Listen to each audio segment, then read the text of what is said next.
Hello students. हम लोग हिंदी व्याकरण में आज लेने वाले शब्द भेद।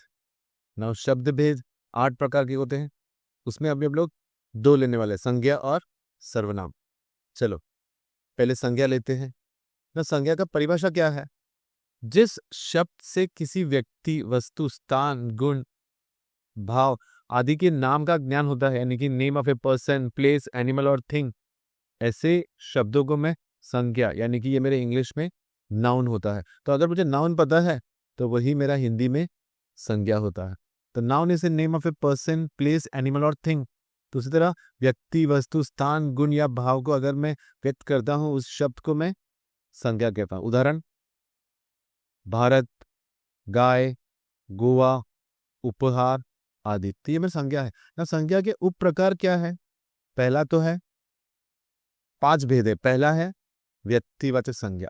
ना ये जो संज्ञा मेरा नाउन होता है, तो व्यक्तिवाचक संज्ञा मेरा क्या होता है इंग्लिश में? इसको मैं बोलता हूं प्रॉपर नाउन। ना प्रॉपर नाउन क्या होता है? किसी का स्पेसिफिक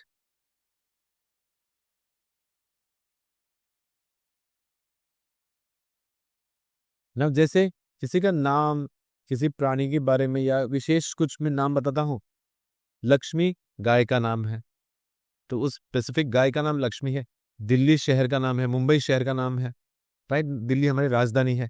उमा व्यक्ति का नाम है, विवेकानंद व्यक्ति का नाम है। तो ये जो स्पेसिफिक नाम होता है किसी विशेष व्यक्ति का नाम, हम लोग उसको व्यक्तिवाचक संज्ञा बोलते हैं। और उसका ही दूसरा प्रकार है जातिवाचक संज्ञा। इसको मैं इंग्लिश में बोलूंगा कॉमन नाउन, राइट? तो जनरली कॉमन, अगर जनरली मैं बोल दूंगी ये एनिमल है, देश है, नदी है, तो उसको मैं पूरे जाति को वो रिप्रेजेंट करता है, तो उसको मैं जातिवाचक संज्ञा। इसका उदाहरण रहेगा देश, हार, भिक्षु, साथी, नदी, पुस्तक। ये सब क्या है? ये सब जनरली पूरी जात को वो रिप्रेजेंट कर रहा है। इसको मैं कॉमन नाउन, जातिवाचक संज्ञा। अगला क्या है? भाववाचक संज्ञा। ये भावना, इमोशंस को एक्सप्रेस करता है। इसको मैं एब्स्ट्रैक्ट नाउन बोलूंगा। जिसको मैं देख नहीं सकता, पर जिसको मैं फील कर सकता हूँ, एक्सपीरियंस कर सकता हूँ। किसी भाव, गुण, अवस्था या दशा को बोध करने वाले शब्द को हम लोग क्या बोलते हैं? भाववाचक संज्ञा। उसका उदाहरण क्या है? महंगाई, दया, अभिमान, साहस, बचपन। ये इमोशंस जो होता है, जो एब्स्ट्रैक्ट फीलिंग एक्सप्रेस करता है, उसको हम लोग भाववाचक संज्ञा बोलते हैं।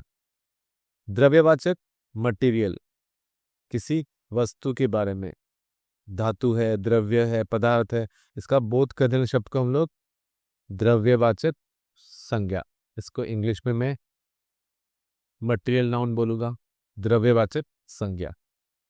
घी, तेल, दूध, पानी, सोना, गेहूं, चारा, ये सब जो है ये मेरा द्रव्यवाचक संज्ञा है।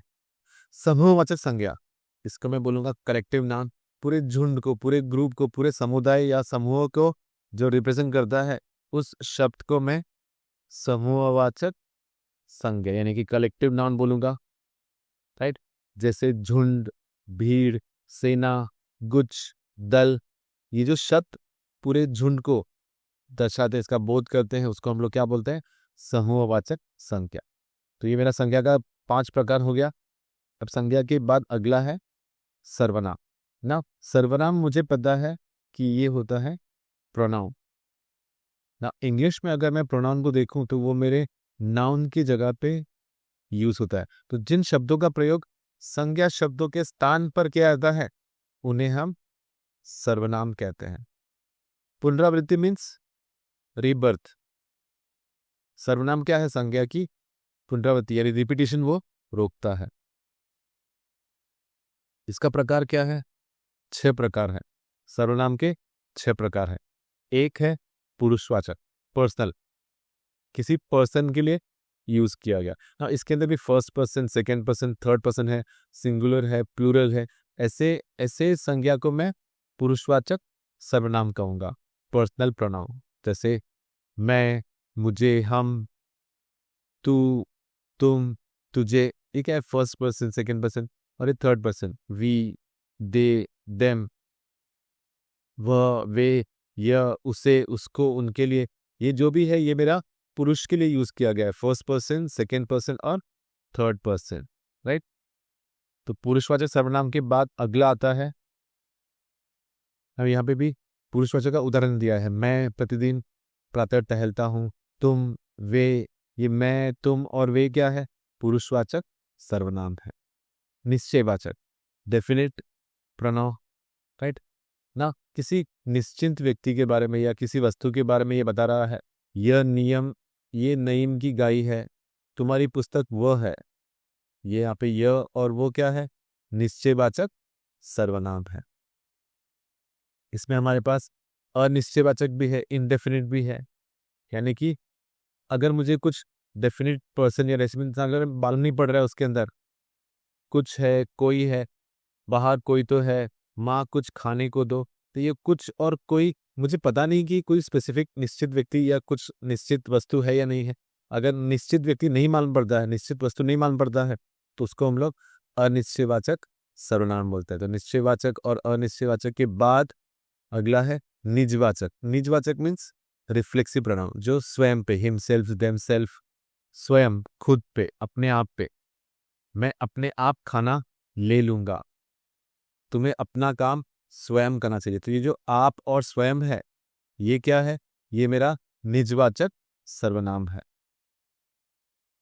इसके बाद है प्रश्नवाचक, यानी कि इंट्रोगेटिव प्रोनाउन। इंट्रोगेटिव में जो प्रश्न पूछे गए, शब्द कैसा रहेगा, अंदर कौन है, प्रेमा क्या कर रही हो, ये कौन और क्या है, ये मेरा प्रश्नवाचक सर्वनाम है। Okay,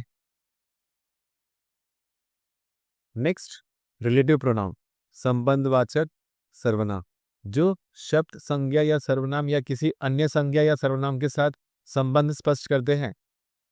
that, right, which.